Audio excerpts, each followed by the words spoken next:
So today we're going to play 4 exercises on the E string. So just 4 exercises where we traverse up and down the E string in different ways. Follow the lesson for free. You can pick up all the exercises just from watching the video. But if you're interested, this comes from my new book, Exploring the Fretboard, which is 100 exercises for intermediate guitar. This is number 17 to number 20. And there's a link for that book in the description. So in this section of the book, we're still going through single string exercises. So what we're doing is we're mapping out the fretboard in terms of the musical alphabet and in other various ways like using scales and things like that, but on single strings to really break you out of position playing and get you utilizing more of the fretboard and to really lock into how the musical alphabet works. Playing these exercises, it's so essential that you say the note names out loud. When you do that and you spend a lot of time with the exercises, so just repeat them over and over even though you can play it, then you're doing a couple of things. You're solidifying your knowledge of the musical alphabet and how it works on the guitar. But just the act of repeating these exercises, you're also building up anchor points. You know, if an exercise starts somewhere or the high octave ends on an F, you'll start to memorize like, oh, that's F. Like just by rote, right? So there's different ways that you'll be learning like this. If you play it and just memorize the fingering, you won't learn really anything. You'll learn some fingerings, but it's the saying of the note names out loud that is the important thing. That's the thing that will lock the notes in and make them familiar, build anchor points, strengthen your musical alphabet. So just make sure you're doing that as you play. Although I'm taking a few exercises and doing it today, I really encourage students to only practice one exercise at a time for quite a few days because every time you complete one exercise, the next exercise will be quite a bit easier because your knowledge of the fretboard will be better. So just one exercise at a time and repeat that for a few days and then move on to the next one. So the first exercise is just the E major scale on the E string. So we're going to be going up and down. So you'll want to just memorize the notes. You don't really have to look at the notation so much. You want to memorize what an E major scale is, and you can memorize the fingering as well, but then saying the note names out loud will be the important thing. So however you need to prep the experience, you can do it a few times without saying it and just memorize some fingerings, but in the end you want to be saying the note names out loud.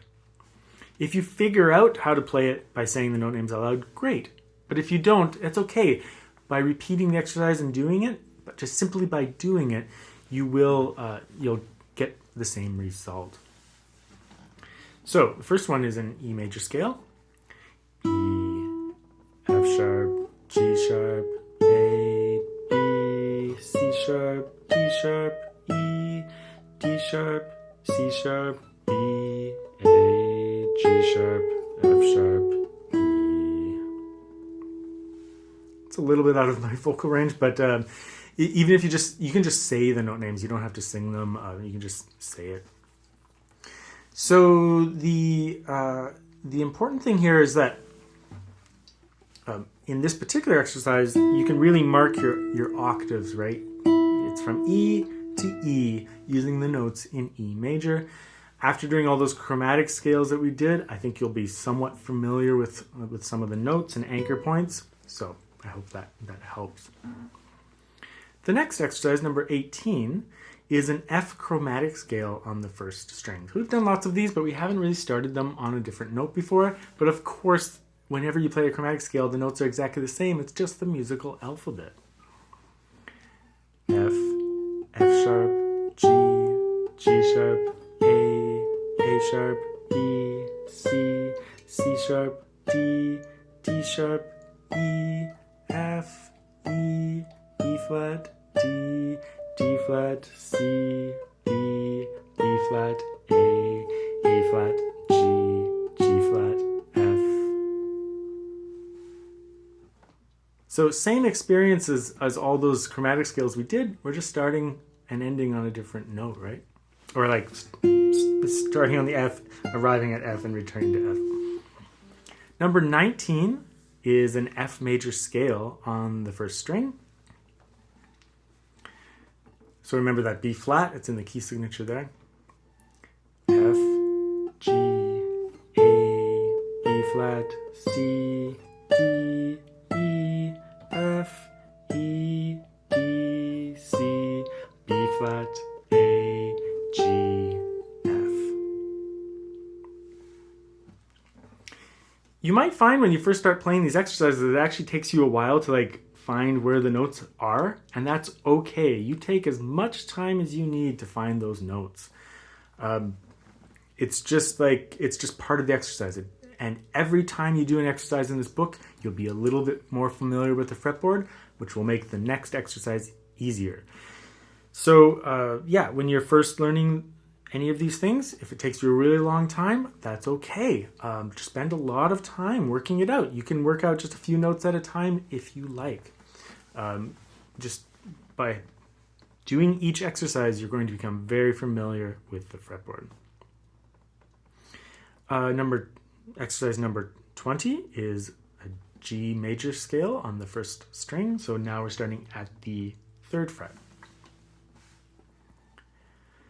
G, A, B, C, D, E, F sharp, G, F sharp, E, D, C, B, A, G.